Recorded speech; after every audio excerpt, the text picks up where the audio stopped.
Salut à tous et à toutes les amis, alors on se retrouve aujourd'hui pour une nouvelle vidéo Deck Tech Commander Multi dans mon nouveau bureau, j'espère que ça vous plaît. Et donc c'est un deck que j'ai monté il n'y a pas longtemps du tout à l'occasion de Final Fantasy parce qu'il y a eu des sagas, mais c'est pas un commandant Final Fantasy, c'est un commandant Commander Master. Alors je l'avais sur moi aussi. Ah, regardez, ah génial, il est là, je fais des tours de magie maintenant, c'est génial. Narcy, chanteuse de fable. Donc c'est un commandant vraiment très cool, plutôt casu, on va dire bracket 2-3. Vous pouvez un petit peu l'énerver à 3, mais je pense pas que ça peut arriver à 4. Vraiment sympa à jouer. Et donc qu'est-ce qu'on va faire? On va jouer des sagas, des enchantements. C'est vraiment un deck enchantress. On va beaucoup piocher et on va essayer de drainer la vie des adversaires et de résoudre plein de sagas. Donc voilà, ça va être bien sympa. Je vous dis à tout de suite pour la liste.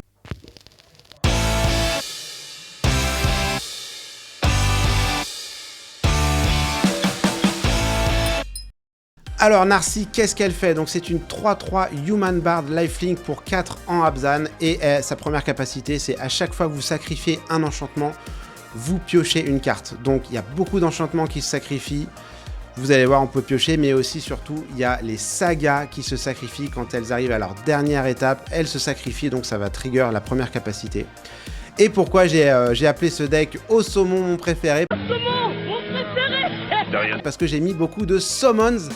Les summons, les invocations de Final Fantasy, donc c'est hyper fort, c'est des sagas qui sont à la fois des créatures, et on a vu que Wizard remet vraiment bien au goût du jour les sagas, il y a beaucoup de sagas, il y en a qui vont arriver dans Spider-Man, donc voilà, vous allez avoir beaucoup de choix dans ce deck pour faire des sagas, et donc ce commandant, il fait quoi? La dernière capacité, quand un dernier chapitre d'une saga résout, eh bien vous allez drainer la vie de tous vos adversaires, donc drainer c'est vous leur faire perdre X points de vie et vous gagnez X points de vie, donc c'est vraiment fort. Et X étant la valeur de mana de la saga. Donc grosso modo, qu'est-ce qu'on va vouloir faire? On va vouloir lancer plein d'enchantements pour pouvoir piocher, parce qu'on va jouer des enchantresses. On va vouloir lancer plein de sagas, potentiellement vouloir aussi les accélérer pour qu'elles se résolvent très vite pour drainer la vie des adversaires. Et bien sûr, comme vous allez avoir beaucoup de sagas d'enchantements dans le cimetière, vous allez vouloir les réanimer. Donc il va y avoir aussi beaucoup de réanimation et pour gagner, on va essayer d'avoir des grosses bêtes, des grosses sagas qui vont bien sûr se booster énormément et aussi on va vouloir bien sûr gagner avec sa capacité de drain de vie. Donc c'est parti, on passe sur Moxfield. Allez c'est parti, on se retrouve dans Moxfield, donc comme d'habitude n'hésitez pas à me follow, vous avez tous mes decks sur mon profil et moi je serai très heureux aussi d'avoir accès aux vôtres, donc n'hésitez pas. Donc vous voyez, je vous ai pas menti, il s'appelle bien Au Saumon mon préféré, donc voilà, très cool. Pourquoi? Vous allez voir, il y a beaucoup de sagas. Bien sûr, je vous mettrai la liste en description dans la vidéo. Et donc c'est parti, on va commencer à naviguer dans ce petit deck. Donc Narcy, je vous l'ai déjà présenté. On va regarder d'abord les grandes lignes du deck, combien de cartes il contient, combien de créatures, enchantements, etc. Alors vous allez voir, c'est un peu compliqué de voir le nombre d'enchantements ou de sagas, parce qu'en fait... c'est classé de base par créature, donc on a 31 créatures, on va avoir 4 sorceries, 11 instants, 3 Arthos et 19 enchantements, et on a 37 landes, hein. J'ai l'habitude de mettre 37 landes, alors là il n'y en a que 31, mais il y en a 6 en MDFC. Les MDFC, donc Modal Double Face Card, donc c'est les cartes qui se retournent, qui permettent de lancer un instant en général. Et derrière, vous avez un terrain donc très polyvalent, j'en mets énormément dans mes decks, donc voilà, vous me l'avez demandé la dernière fois dans la vidéo. Voilà ce que ça veut dire MDFC, et franchement, n'hésitez pas à en mettre. Donc 37 landes pour moi, c'est très cool, en général, ça marche bien. Et ensuite, on va regarder un petit peu, donc vous avez des cartes que j'ai pas encore rentrées qui sont en sideboard, et vous avez beaucoup de considering, donc ça aussi, n'hésitez pas à aller voir, il y en a 44. Plein de cartes que j'avais, que j'ai hésité à rentrer, ou que j'ai pas encore acheté, etc. Mais voilà, il y a aussi énormément de variantes dans ce deck, donc n'hésitez pas à regarder. Alors, on va quand même regarder très rapidement, parce que je vous ai parlé des sagas, il y a un moyen dans Moxfield pour voir combien on en a. C'est ici, regardez au final, avec les sagas, plus les summons, plus tous les enchantements, on arrive à 36 enchantements, les amis. Donc, vous voyez, il y a énormément d'enchantements dans ce deck, donc voilà, ça vous rassure quand même sur le fait que, à la base, quand on regarde ici... on n'en a que 19, mais non, avec toutes les summons qu'il y a dans les créatures, du coup, vous vous retrouvez avec 36 enchantements. Et vous voyez, si on regarde bien là sur ici le détail, vous avez 17 sagas. Donc c'est marqué aussi, c'est comme ça que vous pouvez retrouver vos sagas. Donc on a de quoi faire en saga. Il faudra peut-être un petit peu le booster hein, dans la liste actuelle, mais franchement ça tournait hier, ça a tourné très très fort les amis. Vraiment ça a tourné très très fort, donc voilà. Donc voilà pour les grandes lignes, on va comme d'habitude activer les tags pour pouvoir accéder aux piliers, bien sûr les piliers de stratégie et ensuite les petits piliers de support. Let's go, on enable. Donc on va commencer, alors là je vais aller un petit peu d'abord directement sur les Finish Saga Faster. Donc là c'est un premier truc qu'on va vouloir faire. Comme je vous l'ai dit, dans Narcy, on va vouloir vraiment résoudre les sagas pour pouvoir activer sa capacité de drain de vie, mais aussi, rappelez-vous, pour pouvoir piocher une carte. Donc, on a plusieurs choses. Ce sort-là, qui vient de Final Fantasy, en plus, donc très cool. Une créature se bat contre un adversaire, mais vous pouvez surtout enlever ou ajouter un saga compteur, un lore compteur à votre saga. Donc voilà, vous allez vouloir l'ajouter pour pouvoir l'activer beaucoup plus vite. Vous avez Satsuki, donc The Living Lore, très très cool. Vous le tapez, vous ajoutez un lore compteur sur chaque saga que vous contrôlez. Seulement comme un sorcery bien sûr. Et quand il meurt, vous choisissez soit de retourner une saga ou un enchantement de créature dans votre main, ou retourner une saga depuis votre cimetière dans votre main. Donc ça fait de la récursion, c'est très cool.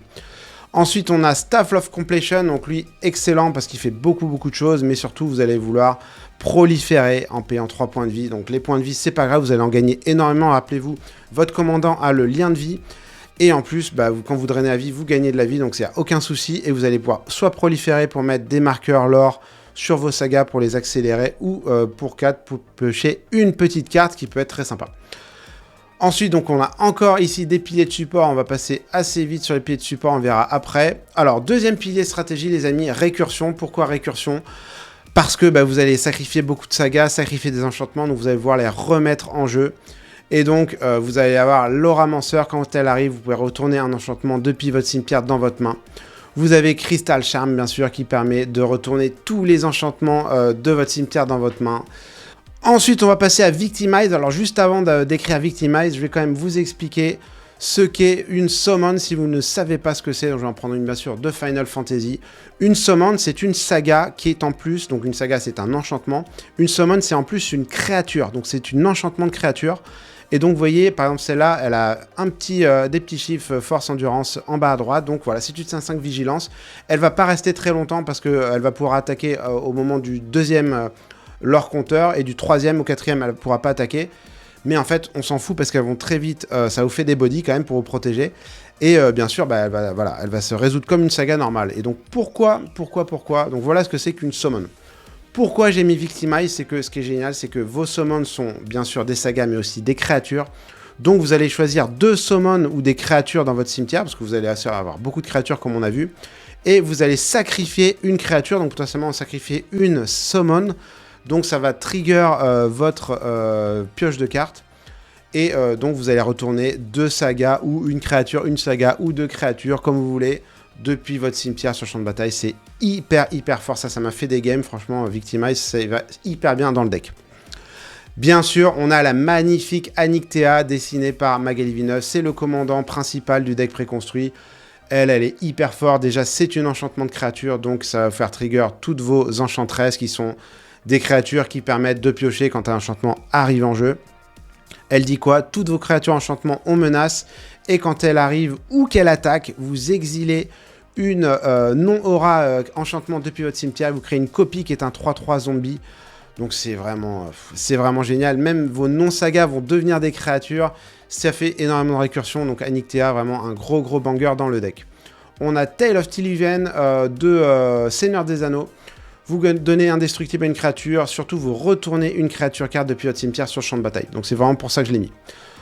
Alors ensuite les amis, je vous avais dit, Final Fantasy ça a apporté énormément à Narcy. Yuna, Hope of Spira, hier ça m'a vraiment, c'était dingue, les gens n'y croyaient pas, ils lisaient la carte, ils n'arrivaient pas à y croire.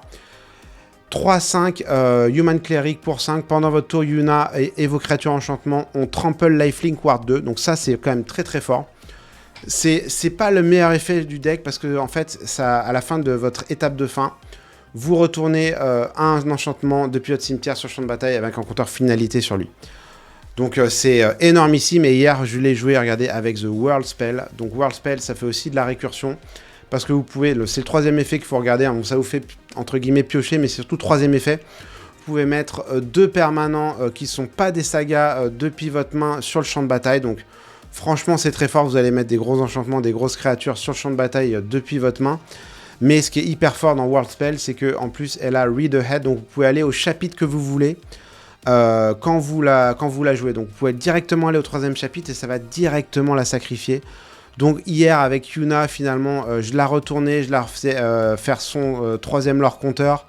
Et du coup, elle se sacrifiait et elle coûte 7. Donc je drainais la vie de 7 de mes adversaires. Et vous allez voir en plus, j'ai des moyens de copier les sagas. Donc ça peut aller très très vite.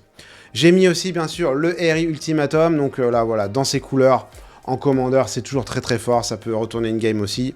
Vous retournez autant de permanents avec des noms différents sur le champ de bataille. Donc bien sûr en commandeur, ils auront tous des noms différents.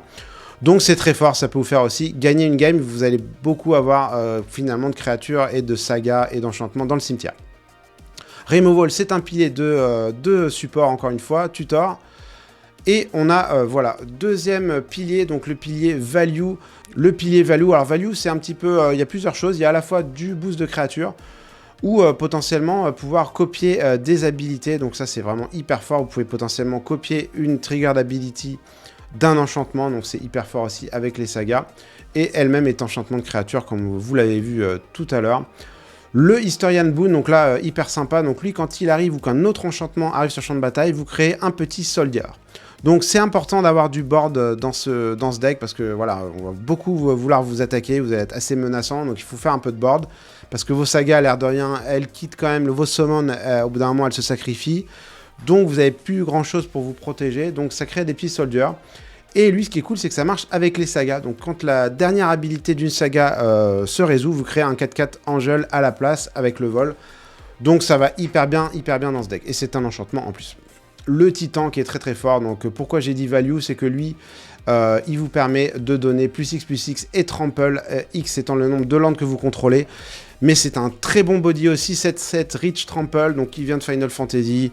Il vous remet des terrains du champ de bataille des terrains du cimetière sur le champ de bataille. Très très fort. Le Demon of Fate Design, donc lui, j'aime beaucoup. Pourquoi? Il est très cool, c'est que c'est un enchantement de créature, c'est un gros body qui a vol, qui a trample. Et en fait, vous pouvez payer des points de vie une seule fois par tour pour jouer un gros enchantement. Donc typiquement, voilà, vous voulez jouer votre titan. Vous payez 5 points de vie, vous jouez votre titan. Donc comme vous allez avoir beaucoup de points de vie, franchement, vous vous en foutez. Donc c'est quasiment enchantement gratos. Et en plus, il a une deuxième capacité qui n'est pas négligeable, qui permet pour 3 de sacrifier un autre enchantement. Et donc voilà, ça vous permet de piocher une carte. Donc ça trigger Narcy. Donc voilà, c'est toujours cool d'avoir aussi des capacités de sacrifice d'enchantement. On a mis encore Knight of the Round. Donc lui, pourquoi on l'a mis? Donc il est dans le pilier de value. Parce que vos créatures... Donc vous allez créer 3 tokens de chevaliers. Donc ça, c'est très cool. Et vous allez le faire 4 fois, vous voyez. Donc ça crée des bons bodies. Et à la fin, les créatures que vous contrôlez ont plus de +2 jusqu'à la fin du tour. Et elles ont toutes indestructibles. Donc si vous allez arriver à la fin, ça va être très très violent. Et elle-même est une 3/3 indestructible. Donc voilà pour le deuxième pilier de value, et on continue avec le pilier. On a quelques tutors, hein, voilà, donc Préceptrice éclairée, elle va vous chercher un enchantement. On a Sterling Grove qui permet aussi d'aller chercher un enchantement. Alors il est dans ce pilier là parce qu'il va, voilà, il permet de chercher un enchantement, mais surtout il donne Shroud à tous vos enchantements, donc c'est très fort. Vous avez bien sûr Defense of the Yard, donc là vous allez mettre 2 créatures en jeu. Donc en gros vous allez vouloir mettre par exemple le Bahamut, qui est une des plus grosses sagas qui est arrivée avec Final Fantasy, et potentiellement ce que je vous ai montré tout à l'heure, les Knight of the Round. Et vous avez Cruelty de Giggs, donc il a Read Ahead, donc vous allez vouloir aller au deuxième effet pour aller tuto une carte, vous perdez 3 points de vie.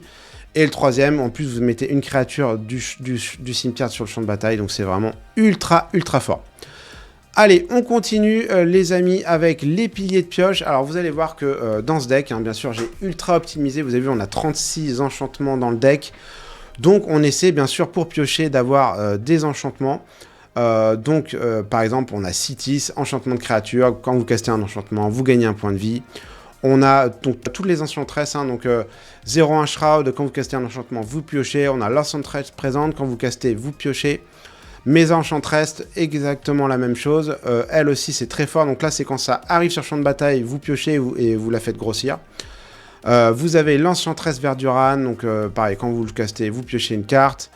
Les Dolons, donc là, quand il arrive ou qu'un autre enchantement arrive sur votre contrôle, vous piochez une carte, donc un peu plus cher, mais franchement, c'est cool parce que ça fait piocher directement quand ça arrive, et c'est un enchantement lui-même, donc voilà, ça trigger aussi les autres enchantresses. Et on a Anima qui permet de piocher 3 fois, hein, donc ça coûte quand même 6, hein, et après ça fait de la gestion. Et bien sûr, vous avez le Bahamut, c'est très très fort comme carte, donc je l'ai mis bien sûr dans mon deck Artefact. Il fait quoi? Il détruit un non-land permanent. Donc, une fois, 2 fois, vous piochez 2. Donc, c'est pour ça qu'il est dans le pilier de pioche. Et après, vous avez Méga Flare. Il va faire un énorme dommage. Vous allez calculer toute la valeur des permanents, de mana de permanents que vous avez. Et ça fait autant de dommages à tous vos adversaires. Et c'est une 9-9 flying quand même, accessoirement. Donc, on continue avec les piliers de copie. Alors, copie, franchement, on a 2 trucs qui font des copies.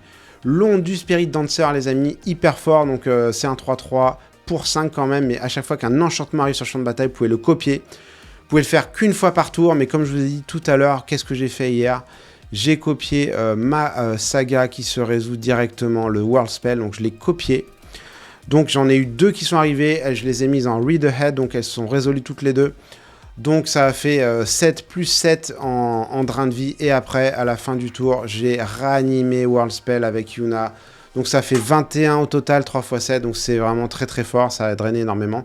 Donc les copies, ça marche hyper bien dans ce deck. On continue les amis avec le pilier protection. Donc vous me connaissez, j'aime beaucoup la protection.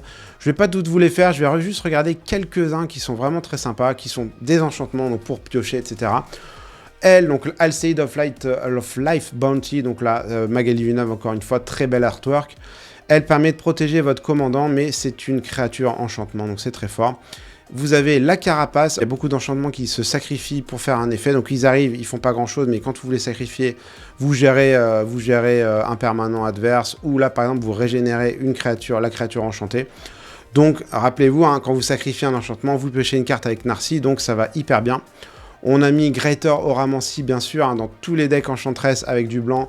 Tous vos enchantements ont Shroud et les créatures enchantées que vous avez ont Shroud aussi. Donc, bien sûr, les Other Enchantments, hein, donc ça peut être géré, mais c'est quand même très très fort. J'ai mis Luminous Broadmoss, donc là, c'est vraiment vraiment génial aussi parce que une créature sans le vol que vous, quand elle meurt, vous la retournez sur le champ de bataille. Donc, ça va marcher avec vos sagas Summon qui vont mourir. Vous allez les remettre avec un compteur vol, donc c'est hyper fort. Voilà, en protection, on a mis Clever Concealment, on a mis Tale of Tiluviel. Je ne l'ai pas précisé, hein, mais c'est un deck Game Changer. Il y a un seul Game Changer, donc en vrai, vous pouvez très facilement le passer. En bracket 2, mais à la base, voilà, il est bracket 3, mais pour moi, ce deck est plutôt du niveau bracket 2. Si vous voulez vraiment l'énerver, vous mettez plus de Game Changer, etc. Mais franchement, il tourne très très bien comme ça. Voilà les amis, on continue avec les piliers de rampe. Alors, on a du classique, du Bird, du Sol Ring. J'ai mis bien sûr des petits enchantements qui permettent de ramper. Donc, Wild Growth, c'est très cool. Lui, c'est très sympa aussi. Donc, il a Constellation. En fait, quand un enchantement arrive sur le champ de bataille, vous pouvez mettre un land depuis votre main sur le champ de bataille où vous allez, entre guillemets, ramper. Et si vous contrôlez 6 enchantements ou plus, à la place, vous pouvez mettre une créature ou un land. Donc, ouais, ça peut aller très vite. Quand vous êtes en fin de game avec ça, c'est très fort. On a mis d'autres enchantements, le Fertile Ground, Sanctum Weaver. Donc là, ça aussi, hein, c'est un enchantement elle-même. Pour vous le taper, vous ajoutez X mana, X étant le nombre d'enchantements que vous contrôlez. Donc c'est hyper puissant. Hein. De base, déjà, ça fait 1 parce qu'elle-même est un enchantement. Mais si vous avez d'autres enchantements, vous allez ramper encore plus vite. On a mis la classique Dryad. On a mis le Fenrir, j'en ai déjà parlé. Huntsman Redemption, bien, il y a beaucoup de dessins de Magali Villeneuve dans ce deck. Ce qui est cool avec elle, c'est que vous allez pouvoir chercher une créature. D'ailleurs, je l'ai pas tagué. C'est aussi un tuteur, lui, donc c'est pour ça que je l'ai mis. Donc voilà, il va être aussi dans mes... donc j'ai 3 tuteurs, du coup. Attendez, j'en ai combien? J'en ai plus. J'en ai 5. Ouais, il se retrouve ici. Huntman Redemption, vous créez une bête, mais vous sacrifiez une créature. Donc vous pouvez potentiellement sacrifier votre bête. Et vous allez chercher une créature ou un basic land, vous la mettez dans votre main. Donc franchement, chercher une créature dans ce deck, c'est ultra fort. Hein. Rappelez-vous, on en a 32, dont les summons. Donc hyper cool. Récursion, et ensuite on passe au removal. Donc c'est un deck blanc, noir, vert. Donc vous avez beaucoup de removal dans le deck. Beaucoup de gestion. Binding the Old God, donc qui est aussi une saga. Assassin's Trophy, bon, ceux-là, je les présente pas, les amis, hein, vous les connaissez. Elder Reborn, les amis, ça fait très très mal. Chaque adversaire sacrifie une créature ou un Planeswalker. Et vous faites discard en plus, et à la fin, vous ranimez une bête. Enfin, ça a tellement de value, les amis, c'est vraiment énorme. Primal Odin, je l'ai déjà présenté. Il y a quand même le petit truc rigolo, c'est que si elle touche, vous gagnez, ce player perd la partie. Donc ça peut être quand même assez rigolo. Et voilà les amis, j'espère que ça vous a donné envie de monter Narcy. Hein, donc voilà, franchement le deck est améliorable bien sûr. Hein, c'est un petit bracket 2 potentiellement passable en bracket 3. Je le trouve hyper cool à jouer parce que franchement vous mettez des cartes un peu originales aussi dans vos parties. Peu de gens jouent Saga, Summon, etc. Donc c'est assez cool. En plus voilà, vous allez beaucoup piocher. Moi j'aime bien les decks qui piochent, donc vous allez faire pas mal de trucs. Il y a quand même des gros effets qui peuvent arriver. Hein, franchement ça peut faire très très mal, vous drainez la vie. Au final, peu de gens vont vous gérer Narcy, franchement. Moi, ce que j'ai pu remarquer, c'est ça, c'est que vous passez un peu inaperçu. Mais voilà, il y a un moment donné où quand vous commencez à copier, à réanimer, etc., ça commence à faire mal. Donc voilà, moi je le trouve ok, assez casu. C'est pas du tout un de mes decks les plus forts, hein, mais l'idée c'est aussi de montrer un peu tous les decks, que vous puissiez vous adapter à chacun, à chaque table, hein, parce que des fois on a envie de jouer aussi un peu tranquille. Je vous remercie du coup de votre fidélité, on a beaucoup de contenus qui vont arriver, il y a Spider-Man qui va sortir très bientôt, donc ça va être très très cool. Et puis je vous dis à la prochaine et à très bientôt, ciao.